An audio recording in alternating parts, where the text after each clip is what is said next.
Fox ஸ்டாரும் AR முருகதாஸும் சேர்ந்து produce பண்ண கோலி soda director Vijay Milton டைரக்ஷன்ல விக்ரம், சமந்தா, பசுபதி, ஜாக்கி ஷெராஃப் பெர்ஃபார்மன்ஸ்ல ரெடி ஆயிட்டு இருக்க படம் தான் 10 என்றதுக்குள்ள.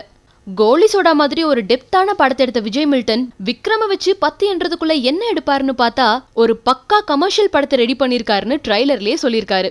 இந்த படத்தோட ஃபர்ஸ்ட் லுக்க பார்த்து இது ஒரு ரேசிங் கைண்ட் ஆஃப் மூவின்னு நினைச்சவங்களுக்கு இந்த படத்துக்கு ஏன் 10 என்றதுக்குள்ளங்கிற டைட்டில் வச்சாங்க அப்படிங்கறதுல ஆரம்பிச்சு படத்தோட கதை வரைக்கும் எல்லாத்தையும் ட்ரைலர்லயே சொல்லிட்டாங்க.